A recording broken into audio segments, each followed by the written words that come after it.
অধিকার প্রতিষ্ঠার জন্য একদিন দিয়েছেন, একদিন দিয়েছেন।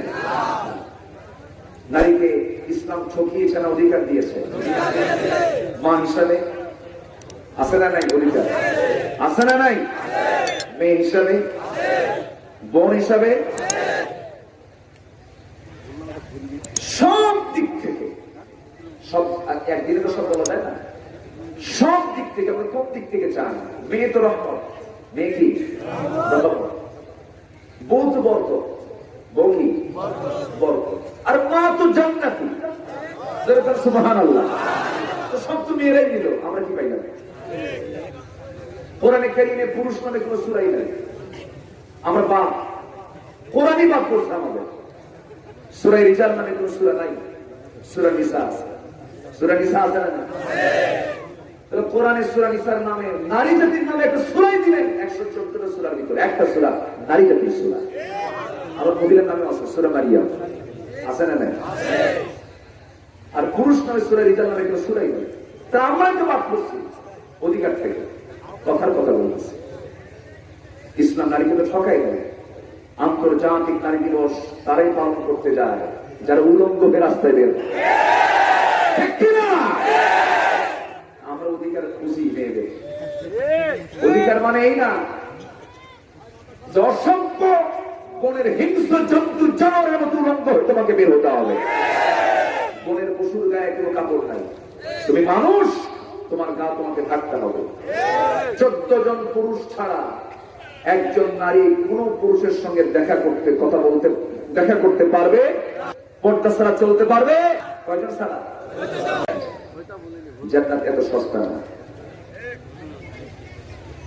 সাহাবীরা ঘর বাড়ি ছাড়লেন, বউ পরিবার পরিজন ছাড়লেন, ফাঁসির মঞ্চে ঝুললেন। সেও জান্নাত পাবে, তুমিও জান্নাত পাবা। তাহলে কি ওই লোকদের প্রতি অবিচার হবে না? অবিচার হবে না? তারা কষ্ট করে জান্নাত পাবে, আর তুমি কিছুই করলে না, তুমি জান্নাত পাবা। আল্লাহ কি অবিচার করবেন? আল্লাহ কি অবিচার করবেন? কখনোই না।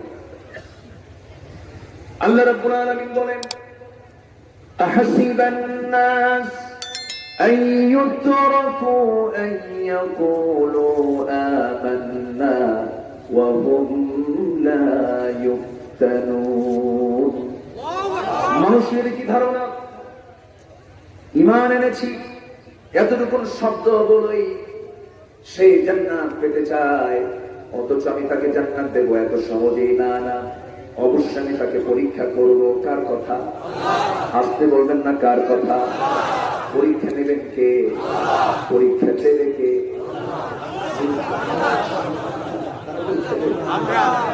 আমরা দেব না পরীক্ষা? আমরা পরীক্ষা দেব, আল্লাহ পরীক্ষা নিবেন। কি কি দিয়ে পরীক্ষা নিবেন তাও ফাইন্ড আউট করেছেন বিভিন্ন জায়গায়, বিভিন্ন আয়াতে।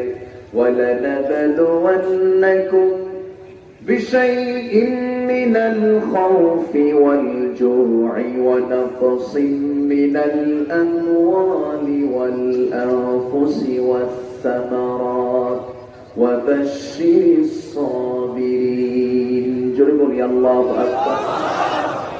ভয়ের দ্বারা, ক্ষুধার দ্বারা, জীবনের দ্বারা, সম্পদের ক্ষয়ক্ষতির দ্বারা আমি তোমাকে পরীক্ষা করব। সেই পরীক্ষা আমরা ফেল করতে চাই না, পাস করতে চাই। সেই পাস যদি করতে চাই, পাস করতে হলে কি কোন কিতাব লাগবে? কোরআন লাগবে। পরীক্ষার জন্য তো সিলেবাস দরকার। 1 নম্বর সিলেবাস হলো কোরআন, নাম্বার 2 সিলেবাস হলো হাদিস। এই দুইটা সিলেবাস আমাকে নিয়ে চলতে হবে, দুটি কিতাব নিয়ে আমার চলতে হবে। পরীক্ষা নিয়ে পাস করে ফেলবো। কিন্তু দেখবেন মাঝে দেখা যায়, মাঝে মাঝে দেখেন কি সুন্দর স্লোগান, আল্লাহর ধন রসুলকে দিয়া, রসুল গেছে, আল্লাহ গেছে গায়েব হইয়া। তুমি যেখানেই থাকো না কেন, আমি আল্লাহ আছি। আর ও কি কয়? আল্লাহ গায়েব হয়ে গেছে। আবার সাপার জোর দেখছেন, সাপা মারে কি? সম্মানিত ভাইয়েরা, কিছু অসভ্য আছে না নাই? বলেন তো, আছে না নাই? সব কথা সহ্য করবো, ঈমান পরিপন্থী কোনো কথা বললে থাপ্পড় 32টা ভাঙা দরকার নেই। সম্মানিত ভাইয়েরা, আমার দেশে এই মুহূর্তে পীর বেশি না মরিদ বেশি? বলেন তো, পীর বেশি, মরিদ কই? পৃথিবীর এমন কিছু দেশ আছে যে দেশের জনসংখ্যাও এত না, যে সংখ্যা মানুষের পীর। মালদ্বীপে গেছিলাম, মালদ্বীপে এই কয়েক লাখ মানুষ। আর আমার দেশে আমি গত বছর না তার আগের বছর মানিকগঞ্জ এক মাহফিলে গেলাম। এক গ্রামে মাহফিল, বলা হলো হুজুর যে গ্রামে মাহফিল আসছেন এই গ্রামে 350 পীর। তো বললাম যে আমাকে দাওয়াত দিলেন কেন? হুজুর একটাও নামাজ পড়ে না। কি কথা কি বোঝা গেল? একটাও নামাজ পড়ে না। ব্রাহ্মণবাড়িয়া একটা গ্রামের নাম 3 লাখ পীর। গ্রামের নাম কি? 3 লাখ।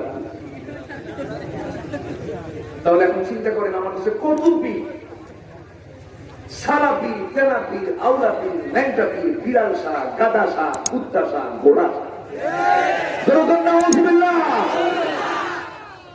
এই নোংরামিগুলো আছে। সম্মানিত ভাইরা, এগুলো হলো ঈমান ধ্বংস করার কারখানা। এদের কাছে আমরা যাব? আসতে বলবেন না, যাব। ঢাকাতে এক বেদর করছে, এক দুষ্ট করছে, বিশাল বড় পোট্টা মাছ, এত বড় পেট, 220 কেজি ওজন, ছোট মোটা হাতি, জাহান্নামের নরকীট। ঠিক কিনা?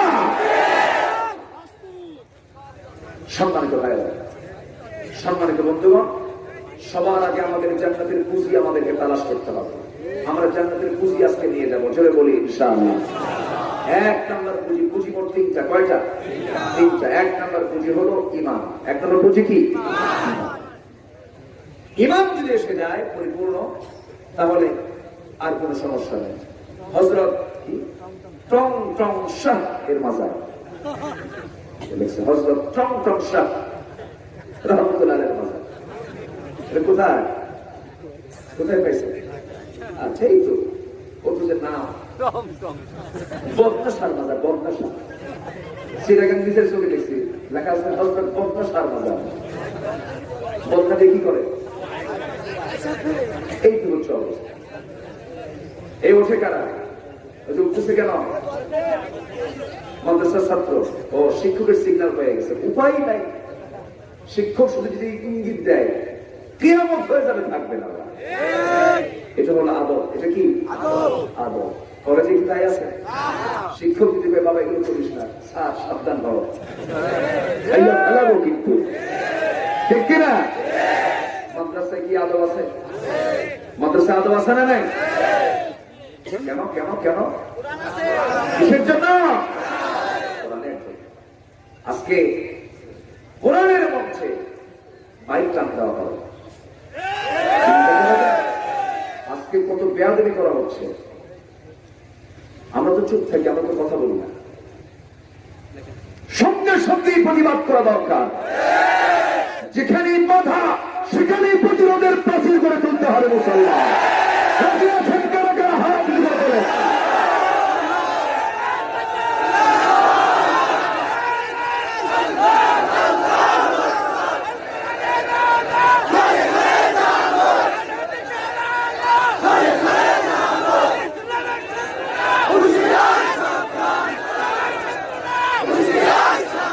সবার হাতকে কবুল করুন, জোরে বলি আমিন। আরো জোরে আমিন। দেখেন কত সুন্দর আমার ডান পাশে বসে আছেন, সুন্দর চেয়ার, ভদ্র চেয়ার, কত বিনয়ী। কয়েকদিন আগে আমার মাহফিল ছিল নড়াই, মাশরাফি বিন মুর্তজা, তার বাপ, এসপি সহ মাহফিল উপস্থিত, কত নরম বিনয়ী তারা।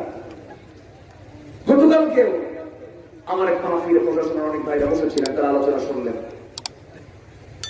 কিন্তু কিছু উশৃঙ্খল আছে, দুষ্ট গরুর চাইতে একটা যদি দুষ্ট হয়, গোয়াল শেষ।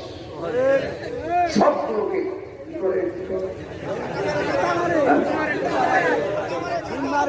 10 গরু পারে না একটার সাথে। এই জন্য দুষ্ট গরুর চাইতে শূন্য গোয়াল ভালো। এগুলোকে একটু শক্ত শাসন করা দরকার। দরকার আছে না নাই? কিন্তু বলবেন কাকে? শাসন করবে কে? শাসন করার লোক কে? আম বাগানে আম চুরি করার জন্য একটা ছেলে ঢুকছে, গাছে উঠছে। বাগানের মালিক থেকে বলে, ছেলে তুমি তো সাহস কম রাখো না, আমার বাগানে তুমি আম চুরি করতে আসছো, তুমি কার ছেলে গো? থামো, তোমার আব্বার কাছে বিচার দেবো। তোমার বাবার নাম কি?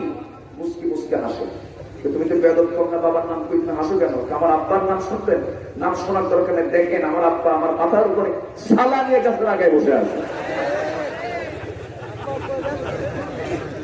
কথা কি বোঝা গেল? যাদেরকে বলবেন তারা এবার খেলা হবে, তাকে বলবেন। সম্মানিত ভাইরা, এই সমস্ত বেয়াদবি তৈরি হওয়ার মূল কারণ একটাই, সেটা হলো ফাকরাউ মা তায়াসসারা মিনহু। কোরআনের চর্চা নাই, কোরআন পড়ে না, কোরআন বোঝে না, কোরআন জানে না। ঠিক কি না? তুমি যত বড় শিক্ষিত হও না কেন, কোরআনের জ্ঞান যদি তোমার না জানা থাকে, তুমি নৈতিক শিক্ষা পাবো না। আনুষ্কা তিহামদের জন্ম হবে বারবার, তনু হত্যা হবে বারবার, ধর্ষণের রিপিট হবে, জেনা কারবার বেড়ে যাবে। কোরআনের শিক্ষার বিকল্প জাতিকে সভ্য করার কোন পথ নাই, পথ নাই, পথ নাই। এটাই তো বুঝতে পারলাম না আমরা, এটাই তো বুঝতে পারলাম না। আজকে ভার্সিটিতে সমকামিতা বেড়ে গেছে, জেনার পরিমাণ বেড়ে গেছে, বিকৃতি যৌনাচার বেড়ে গেছে, বিয়ে শাদী নাই, বিয়ে শাদী করতে চায় না। কেন চায় না জানেন? বিয়ে শাদী করলে তো বন্দি। বিয়ে শাদী করতে যাবো কেন? গরুর মতো ঘুরে আছে না নাই? আসতে বলবেন না, আছে না নাই? যুবক, টাইম হলে বিয়ে করবা, বাপকে বলবা বাপ বিয়ে করো। কি কথা কি বুঝতেছেন? যদিও শুনতে লাগতেছে এরকম, কিন্তু যৌবনকে কন্ট্রোল করতে হবে, যৌবনকে নষ্ট করা যাবে না। অনেক বাপও আছে সন্তানকে বিয়ে করার ক্ষেত্রে আগ্রহ নেই, আছে না? এটা কর, এটা কর, এটা হয়, এটা হয়, এটা হতে হতে পুরা হয়, আছে না নাই? পড়তে পড়তে 50 বছর, 50 বছরে বিয়ে করিয়া 55 বছরে বাপ, সন্তান নিয়ে যখন রাস্তায় বের হয় তখন জনগণ করে, এটা কি তোমার দাদা না নানা? ঠিক কিনা? এই জন্য সবকিছু সময় হবে না, অসময়ে হবে, সময় হবে না, অসময়ে হবে। করোনারির দিকে তাকানো যাবে, করোনারির দিকে নজর দেওয়া যাবে, দেওয়া যাবে না।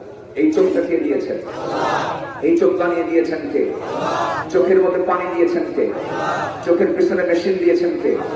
চোখের ভিতরে ঘাম ঢুকলে কি হয়? জ্বলে না? শরীর থেকে ঘামও ঝরে।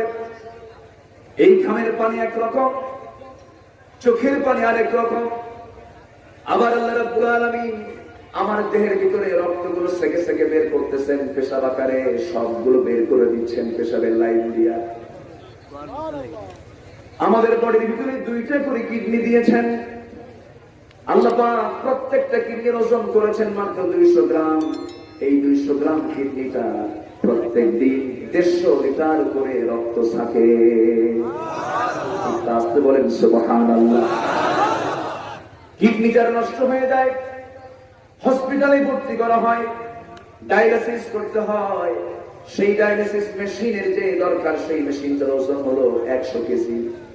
মেশিনের ওজন কয় কেজি? আর ডায়ালিসিস মেশিনের জন্য আল্লাহ রাব্বুল আলামিন যে বডিতে কিডনি দিয়েছেন তার ওজন কয় গ্রাম?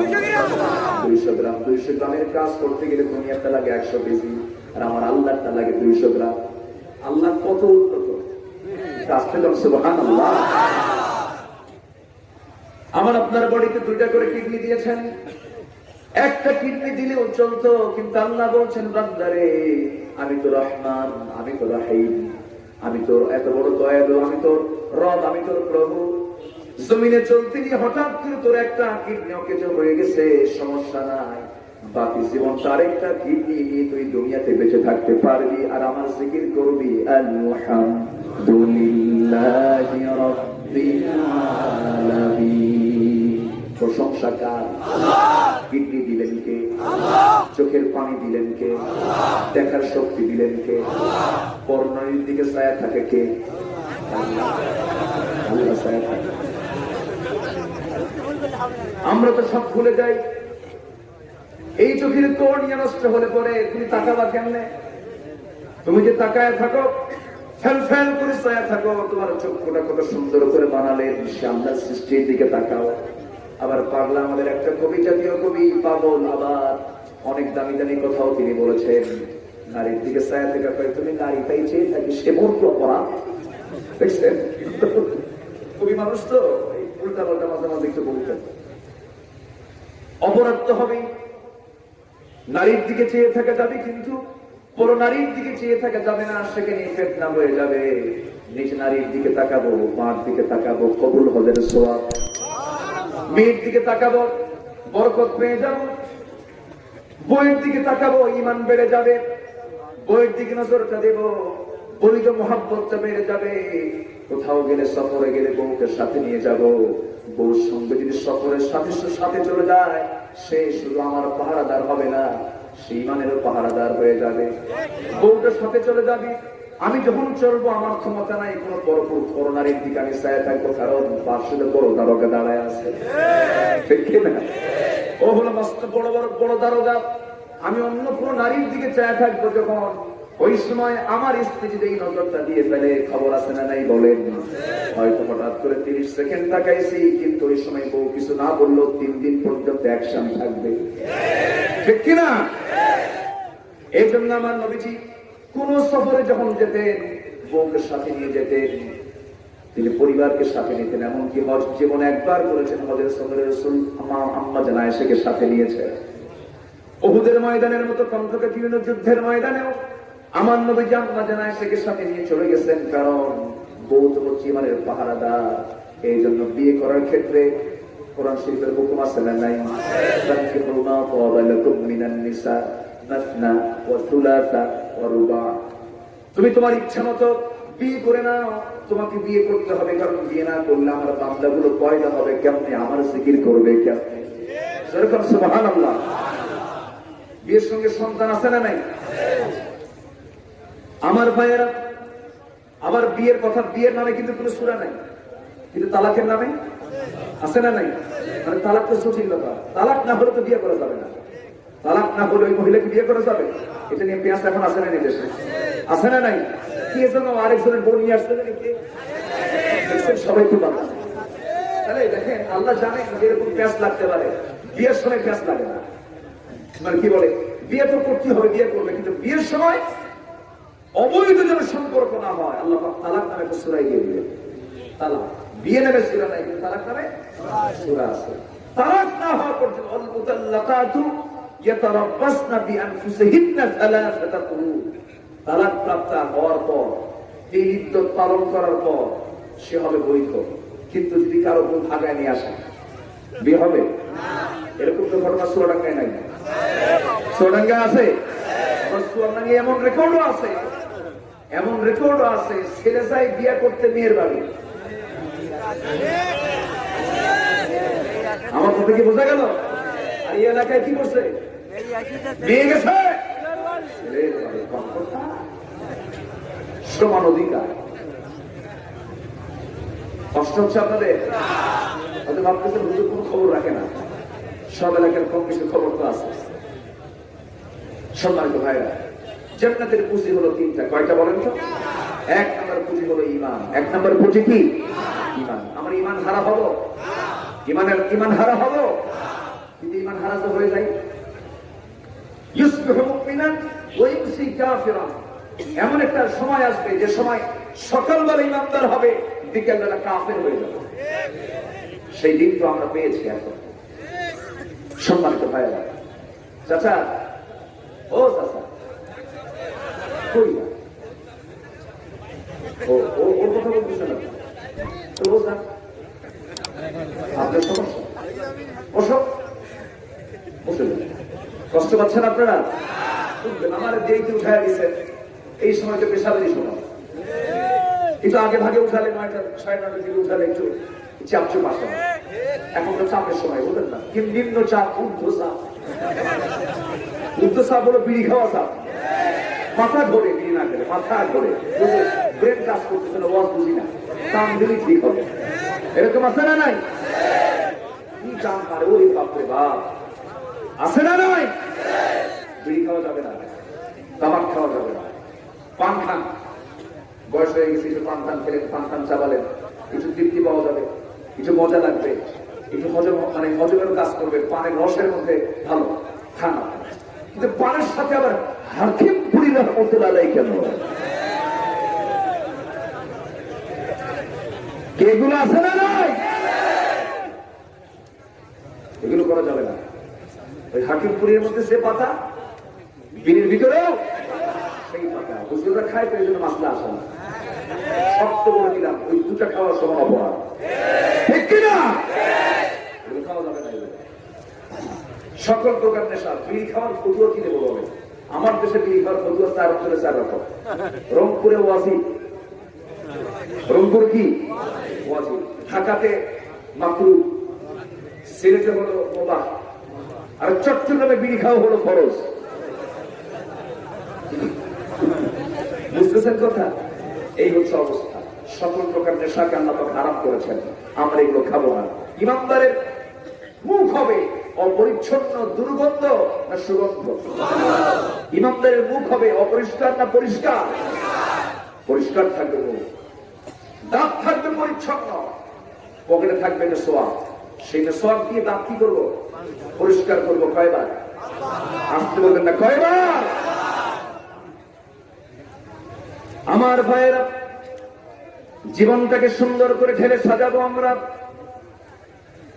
ইন্নাল্লাযীনা আমানু, জান্নাতের 1 নম্বর পুঁজি হলো যারা ঈমান আনবে।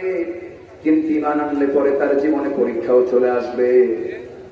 আপনি ঈমানের দাবি করেন, কাফের আপনাকে চিনে নেবে, মুশরিক আপনাকে চিনে নেবে, মুনাফিক আপনাকে চিনে নেবে, যেমন করে আমার রাসূলকে চিনে নিয়েছে। আমার নবীর দাওয়াতের জিন্দেগিকে ধ্বংস করার জন্য কত মাস্টার প্ল্যান তার হাতে নিয়েছে। নবীর জীবনকে চিরতরে নিশ্চিহ্ন করার জন্য কত মাস্টার প্ল্যান নিয়েছে। আমার নবীজি নবুয়তের আগ পর্যন্ত সবার কাছে তিনি ভালো ছিলেন, আল আমিন ছিলেন, আস-সাদিক ছিলেন, সবাই তাকে ভালোবাসত। যখন তিনি বলে ফেললেন লা ইলাহা ইল্লাল্লাহু মুহাম্মাদুর রাসূলুল্লাহ, এই কালিমার কথা যখন বলে ফেললেন, এক শ্রেণী মুখ কালো করে ফেললো, বললো মুহাম্মদ তুমি এগুলো কি শুরু করলা? রাসূলকে প্রপোজ দেওয়া শুরু করলো, প্রলোভন দেওয়া শুরু করলো, কোনো কাজ হলো না। আমার নবী এক পর্যায়ে বলেই ফেললেন, শোনো মক্কার নেতারা, তোমরা আমাকে তোমাদের পথে ফেরানোর জন্য চেষ্টা করছো, কিন্তু সেই পথ তো কোনো পথই না, ওই পথে আমি যাবো না। তোমরা আমার ডান হাতি দুর্লভ সেই সূর্য, বাম হাতি দুর্লভ সেই চন্দ্র যদি এনে দাও, আমি যে ঈমান এনেছি সেই ঈমান থেকে, সেই ইসলাম থেকে আমি এক চুল পরিমাণ নড়বো না। যেন বলি সুবহানাল্লাহ। ইন্নাল্লাযীনা আমানু, ঈমান যারা আনবে তারা কখনো কুফরের দিকে যাবে না, তারা কখনো নিফাকের দিকে যাবে না, তারা কখনো জুলুমের দিকে যাবে না, তারা কখনো ফুসুকের দিকে যাবে না, তারা কখনো ফুজুরের দিকে যাবে না। ওই সমস্ত বান্দাগুলো কি করবে? আল্লাহ বলছেন, বান্দা আমি তো অফার দিচ্ছি জান্নাতে, তুই কি করবি? ইনতাজতানিবু কাবাইরা মা তুনহাউনা আনহু নুকাফির আনকুম সাইয়্যাতিকুম ওয়া নুদখিলকুম মুদখালান কারীমা। তুমি যদি বড় বড় গুনাহগুলোকে যদি বর্জন করতে পারো, তোমার জীবনের ছোটখাটো গুনার দিকে আমি আল্লাহ নজরে দেব না, মাফ করে দেব। সুবহানাল্লাহ। ছোটখাটো কোনো গুনার দিকে আমি তাকাবোই না। ছোটখাটো তুমি গুনাহ করেছো, এই দিকে আমার কোনো নজর থাকবে না। বড় বড় গুনাহ তুমি ছেড়ে দাও। এই বড় বড় গুনার মধ্যে আল্লাহ রাসূল বলেন, আলা উনাব্বিউকুম বিআকবারিল কাবাইর, আমি কি তোমাদের কি বড় বড় কিছু গুনার কথা বলবো নাকি? ও সাহাবীরা তোমরা শুনবে নাকি? আলা উনাব্বিউকুম বিআকবারিল কাবাইর। 1 নম্বর হলো আশরিকু বিল্লাহ, হুকুকুল ওয়ালিদাইন, কাউলুস সুর। 1 নম্বর হলো আল্লাহর সঙ্গে শিরিক করা। সেই শিরিক করা তো মনে হয় আমার দেশে নাই, আসতে বলবেন না, আছে না নাই? আমার দেশে শিরিকের মোহর আছে না নাই? আছে। আমার ভাইরা, শিরকের কাছে যাওয়া যাবে না, বিদআতের কাছে যাওয়া যাবে না, আল্লাহ ছাড়া কারো কাছে মাথা নত করা যাবে। আমার নবী কারো সেজদা নিয়েছেন নাকি? আমার নবী কারো দ্বারা কোন সেজদা গ্রহণ করেছেন নাকি? সেজদা গ্রহণের কোন সিস্টেম যদি থাকতো, আজকের যেরকম দরবার গুলোতে হয়, সেজদার কথা যদি থাকতো, পৃথিবীর সবচেয়ে বেশি সেজদা পেতেন আমার নবী মুহাম্মদ সাল্লাল্লাহু আলাইহি ওয়াসাল্লাম। আমার নবীর জীবনে কারো দ্বারা তিনি সেজদা তো দূরের কথা, আমার নবীজি যখন দেখতেন কেউ সম্মানে দাঁড়ায় গেছে বসায় দিতেন। নবীজিকে কেউ সহজে খেদমত করতে পারতো না। আমার নবীজির পিছনে কেউ এইরকম খেদমতের জন্য সুলতানা হেসরা করতো না, সুযোগে পেত না, বরং আমার নবীজি উল্টার মানুষের খেদমত করেছেন। যেরকম সুবহানাল্লাহ। হযরত আনাস তার বড় প্রমাণ। হযরত আনাস বলেন 10 বছর বয়স আম্মা আমার রাসূলের কাছে আমাকে রেখে গেলেন। আমি 10 বছর বয়সের ছোট মানুষ। 20 বছর আমি রাসূলকে হারিয়েছি। এই 10 বছর আমার রাসূল আমাকে কোনোদিন কোনো কাজের জন্য অর্ডার তো দেয়নি নাই, বরঞ্চ আমার কাজগুলো উল্টা রাসূল করে দিয়েছে। জোরে বলি সুবহানাল্লাহ। কি আমার নবী, তার শান কত, মর্যাদা কত। আমার নবীর মর্যাদা কে দিয়েছেন? আসতে বলবেন না, কে দিয়েছেন? তার চারিত্রিক সনদ কে দিয়েছেন? রাসূলকে আমরা চিনি না। আমরা কোন নবীর উম্মত তাও আমরা খোঁজার চেষ্টা করি না। সেই নবী আমার নবী, যে নবীকে সবার নবীর নেতা বানিয়েছেন। সব নবীর নেতা হচ্ছেন আমার নবী। আমার ভাইয়েরা, আমার নবীজি আম্মা জান, আমার নবীজি মা আমিনার পেট থেকে যখন পৃথিবীতে চলে আসলেন, একদিন যখন তার বয়স, আবু তালেব আমার নবীর আপন চাচা নবুয়ত লাভের পর একদিন বলতেছে, মুহাম্মদ একটা তোমার ছোট্ট বাল্য জীবনের একটা কথা আমার মনে হলো। কি কথা বলেন চাচা? তুমি যখন জন্মগ্রহণ করলে, জন্মগ্রহণের একদিন পর তোমার মার চোখে পানি, কারণ তোমার বাবা তো নাই, আব্দুল্লাহ তো আগে মারা গেছে। তোমার মার চোখের পানি টলমল করছে, আমি লক্ষ্য করলাম। আমি তোমাকে দেখতে পেলাম, তুমি নবজাতক। তোমাকে তোমার মা চাঁদনি আকাশের নিচে তোমাকে শুয়ে রেখে দিয়েছে, তোমার মা পাশে দাঁড়ানো। সেই সময় দেখতে পেলাম তোমার দুটো হাত, তুমি ডান দিকে যখন তোমার ডান হাতটা নড়াও, চাঁদটা তোমার ডান হাতে এসে পড়ে। সুবহানাল্লাহ। তুমি যখন বাম হাতটা বাম দিকে নিয়ে আসো, চাঁদটা তোমার বাম দিকে, তোমার বাম হাতে এসে পড়ে। তোমার চোখ তুমি যেই দিকে নাও, চাঁদটা সেই দিকেই চলে যায়। তুমি যদি ডান দিকে চোখ নাও, ডান দিকে চাঁদ চলে যায়। তুমি যদি চোখটা বাম দিকে নাও, বাম দিকে চাঁদটা চলে যায়। আমার রাসূল বললেন, চাচা আপনি কি জানেন চাঁদ এরকম করার কারণটা কি ছিল? আমার সঙ্গে চাঁদ এমন করতো কেন? এটার কারণটা কি ছিল চাচা, আপনি কি জানেন না? এটার অন্যতম কারণ হলো, জন্মের পূর্বে আমার বাপকে আমি হারিয়েছি। আমার মা বিধবা হয়ে কত কষ্ট স্বীকার করেছেন। আমি শিশু মুহাম্মদ, মার সামনে মা আমাকে দেখতেছেন, কিন্তু তার চোখে পানি। তার চোখের পানি বন্ধ করার জন্য আল্লাহ রাব্বুল আলামিন আমার হাতের মধ্যে চাঁদ দিয়েছেন। আল্লাহ আমার জন্য চাঁদটাকে আমার জন্য খেলনা বানাইয়া দিয়েছিলেন। আস্তে কর সুবহানাল্লাহ। আমার নবীজির সম্মান কত। সমস্ত পয়গম্বরদের কালিমার সাথে রাসূল শব্দ লাগানো নাই, কিন্তু আমার নবীর কালিমার সঙ্গে রাসূল শব্দ লাগানো আছে। সব নবীর সাথে রাসূল শব্দ লাগানো নাই, কালিমার সঙ্গে রাসূল শব্দ লাগানো নাই। লেখা আদমের কালিমা হলো লা ইলাহা ইল্লাল্লাহ, আদম সাফিয়ুল্লাহ। লা ইলাহা ইল্লাল্লাহ, ইব্রাহিম খলিলুল্লাহ। লা ইলাহা ইল্লাল্লাহ, মুসা কালিমুল্লাহ। লা ইলাহা ইল্লাল্লাহ, ঈসা রূহুল্লাহ। আর আমার নবীর কালিমা হলো লা ইলাহা ইল্লাল্লাহ, মুহাম্মাদুর রাসূলুল্লাহ। যেরকম সুবহানাল্লাহ। সেই নবীজি আমার এত সম্মান মর্যাদা পাওয়ার পরেও আমার নবীজিকে কেউ সেজদা দেওয়ার সুযোগ পেয়েছে নাকি? এই সেজদা একমাত্র কার জন্য?